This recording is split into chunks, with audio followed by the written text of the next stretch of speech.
Satanist admits to being evil. Do you admit to being evil, Richard? We are all evil in some form or another, are we not? Bună dimineața la premieră, hei, ce faci tu? De ce să fac? Fac bine, uite, beau Caprisan, efectiv, Caprisan, băi, toată ziua, băi, astea le țin lângă mine să le beau pe parcursul acestui episod, căci voi avea nevoie. La mine este 12 noaptea, pentru că, da, astăzi am fost o pisică la propriu, adică am dormit vreo 6 ore pe timp de zi. Da, și m-am trezit cu chef de muncă și ce am zis, hai să filmăm despre ce? Despre un criminal satanist, jegos, puricos, urât, pletos.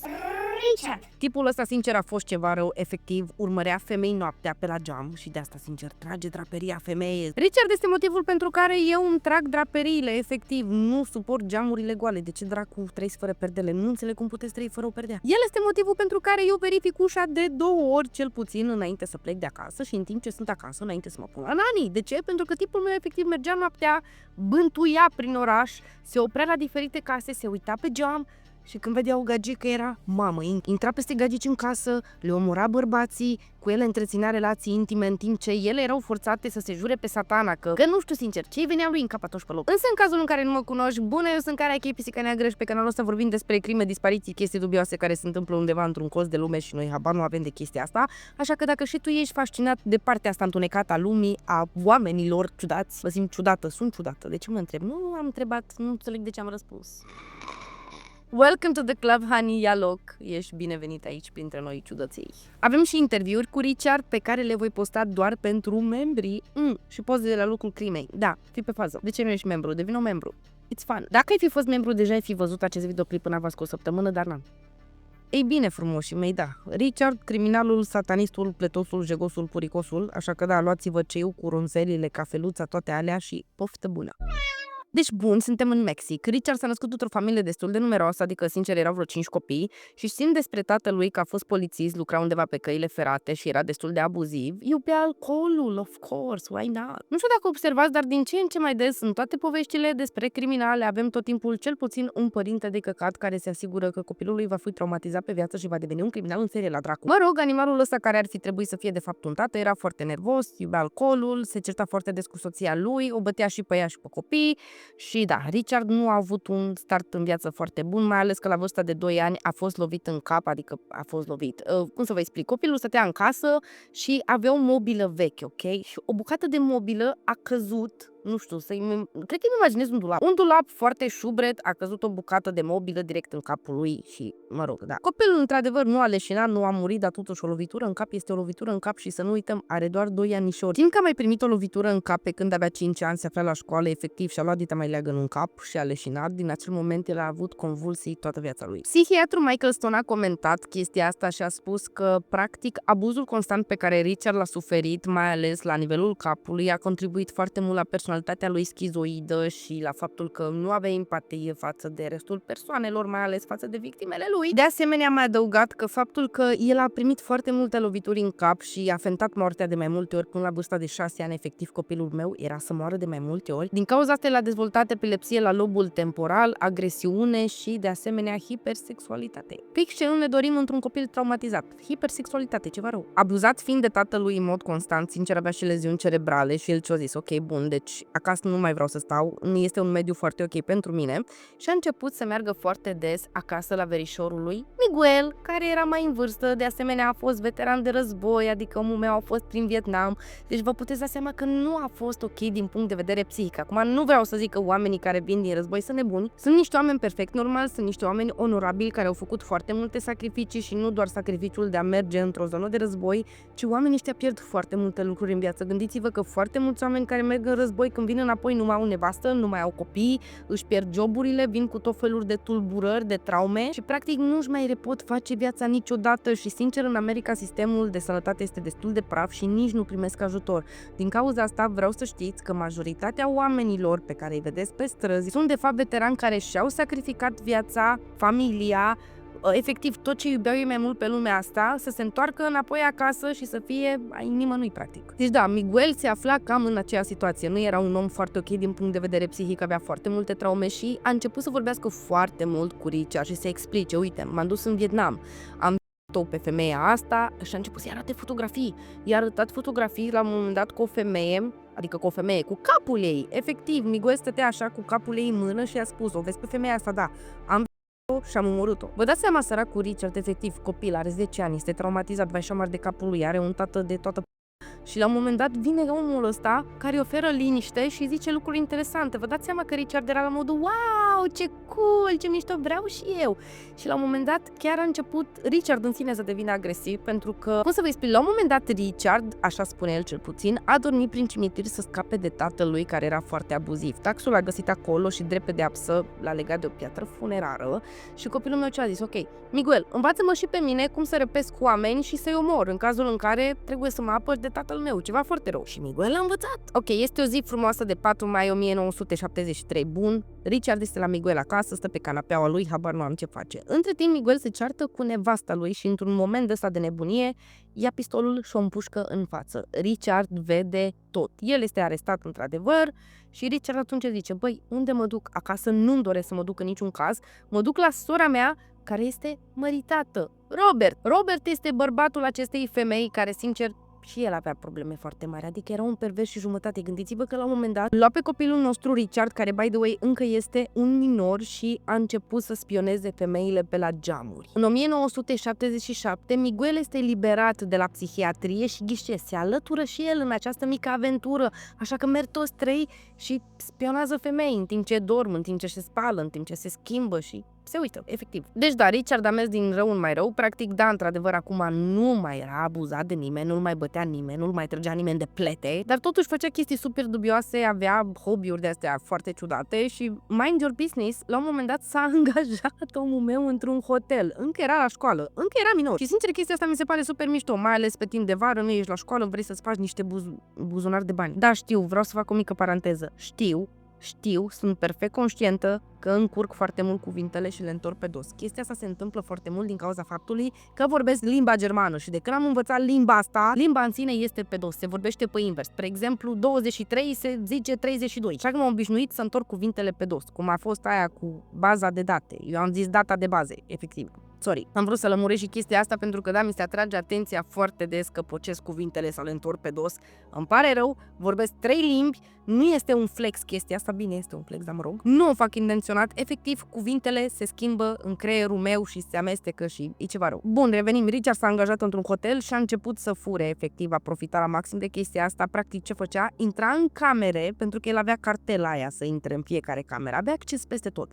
Și ce făcea? Când oamenii plecau să mănânce, plecau efectiv din cameră, el intra și începea să fure. La un moment dat a făcut chestia asta, a intrat într-o cameră și a dat de o femeie. Și ce a zis? Băi, nu sca. A sărit pe ea, a încercat să o violeze, însă între timp, Doamne ajută, a venit soțul ei, a oprit toată mascarada asta, a venit și poliția, însă ei nu au depus o plângere împotriva lui. De ce? Pentru că ei locuiau într-un alt stat. Ei veniseră acolo doar în vacanță. Și ce au zis? Bă, dacă depunem plângere, trebuie să ne reîntoarcem, să deschidă. Nu mai vrem, lasă-i. Too complicated. Deși ar fi trebuit, sincer, pentru că tot Richard al nostru, între timp, a cel puțin 2 copii în liftul hotelului, însă nu a fost tras la răspundere. Anyway, și-a pierdut jobul după incidentul ăsta și el ce-a zis? Ok, nu mă mai duc la școală. Efectiv, pe clasa 9 a renunțat la școală și din punctul ăsta până când împlinește vârsta de 22 de ani, sincer, nu știm ce face. Nu știm, efectiv, nu avem niciun fel de informație. 10 aprilie 1984, Richard are 22 de ani și ce zice? Ok, vreau să mă mut din Texas. Unde mă duc? În California, logic. De ce dracu toți criminalii într-un punct anume, dacă nu se nasc acolo, ajung? At some point, ajung acolo. Nu înțeleg ce dracu se întâmplă în California, nici nu vreau să ajung acolo vreodată. Anyway, se mută în California, la un moment dat ajunge într-un hotel unde cunoaște o fetiță în vârstă de 9 ani, o ademenește în beciul hotelului, unde desigur o atacă, o bate și o...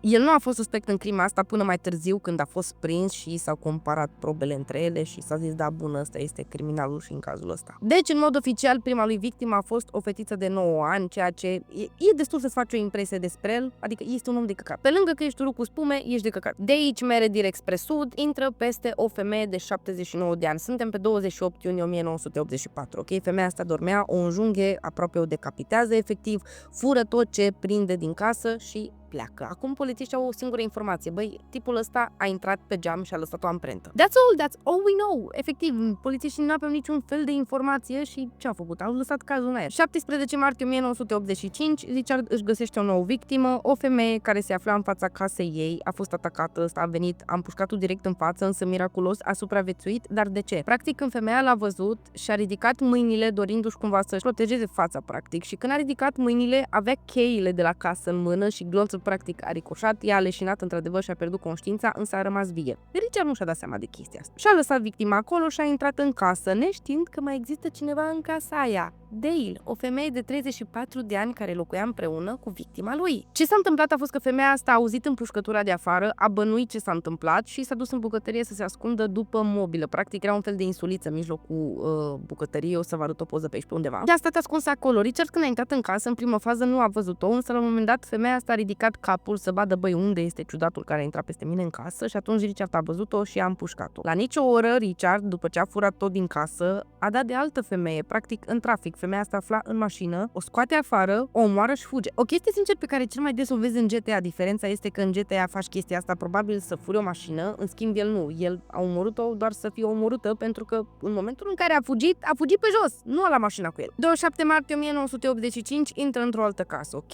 Un cuplu. El dormea, a murit în somn, l-a împușcat direct Richard, în acel moment soția lui s-a trezit. El ce face? O leagă, o bate și îi spune: unde ții bijuteriile? ea începe și îi spune acolo și acolo. Richard merge și începe să caute chestiile de valoare din casă. Moment în care ea ce face? Profită de ocazia asta, încearcă cumva să se dezlege, reușește, dar cu ce gând? Cu gândul că, băi, sub pat am o pușcă. Femeia mea se bagă sub pat, pune mâna pe pușcă, se pune în fața ușii și le așteaptă pe Richard efectiv așa. Richard apare, se uită în ochii ei, îngheață efectiv.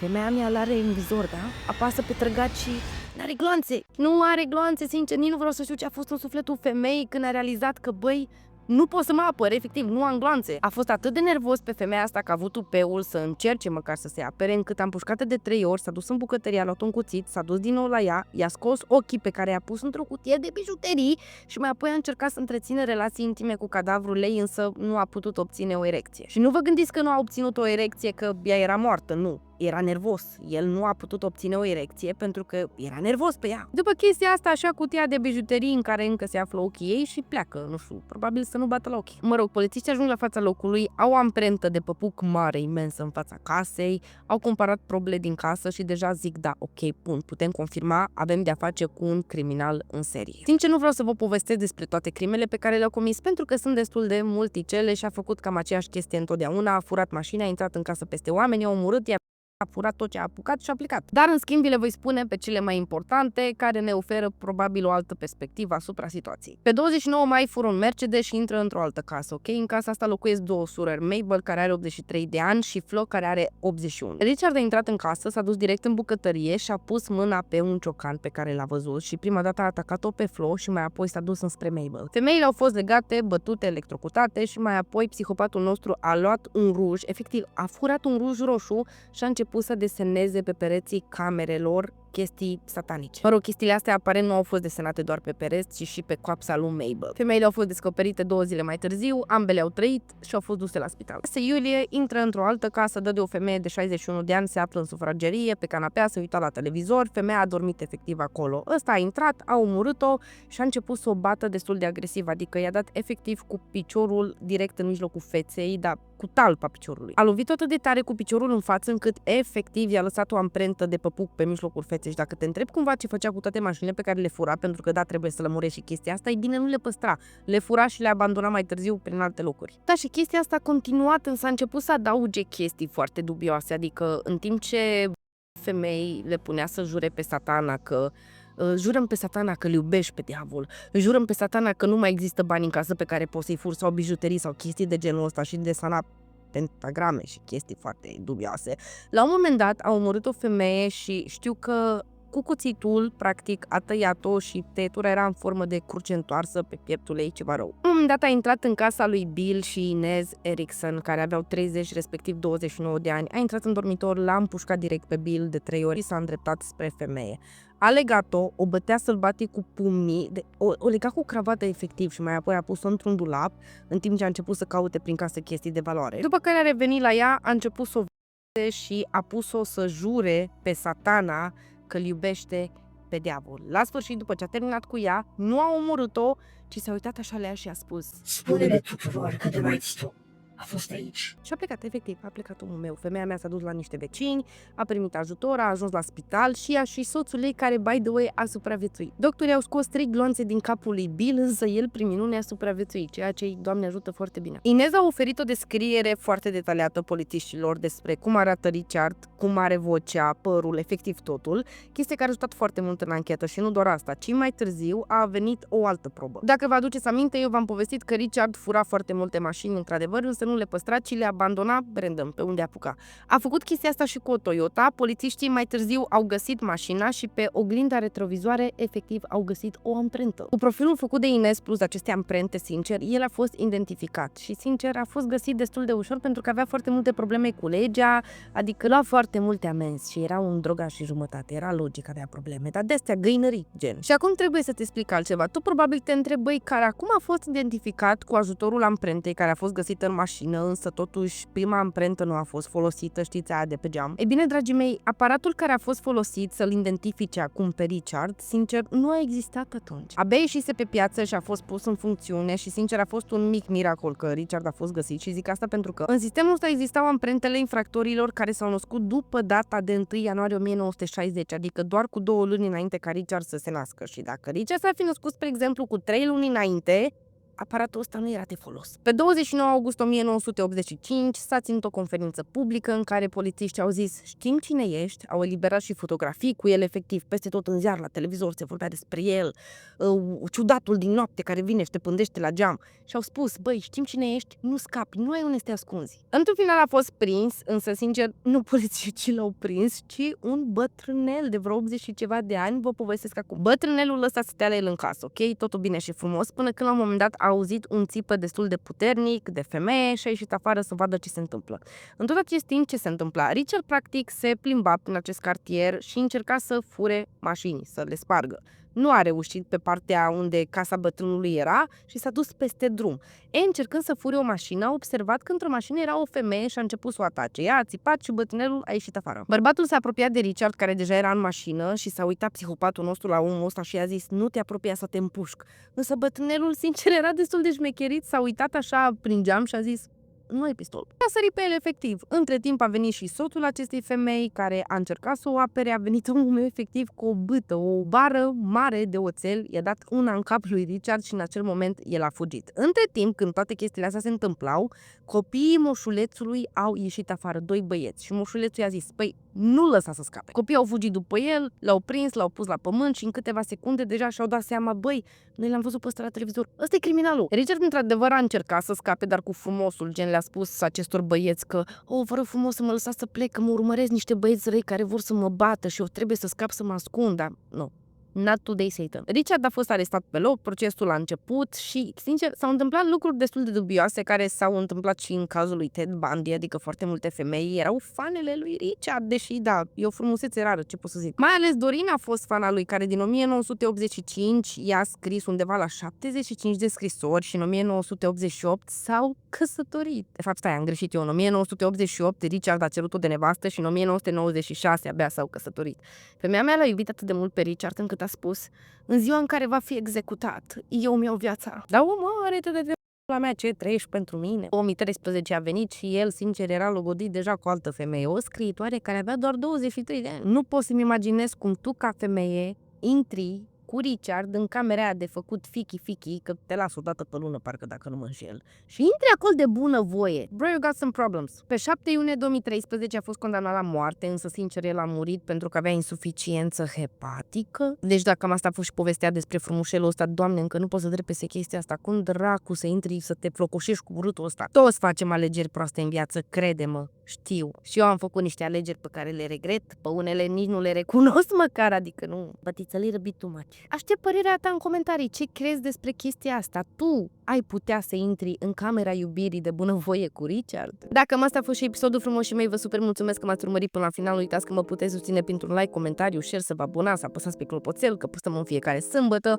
sau puteți deveni membri, că aveți niște avantaje super mișto, adică nu aveți reclamă, nu aveți cenzură, vedeți orice episod în avans cu o săptămână și aveți content extra, adică interviuri oficiale cu criminalul sau poze de la locul crimei, chestii pe care nu le pot posta în mod public, că mă bate de YouTube, da? Totodată te aștept și pe Insta Pisica Neagră 13, unde noi ținem legătura, vorbim, îți dau inside-uri care mai de care spicy pe story și tot acolo tu poți să alegi care să fie următorul episod. Eu vă super pup frumos și mei și noi ne auzim data viitoare.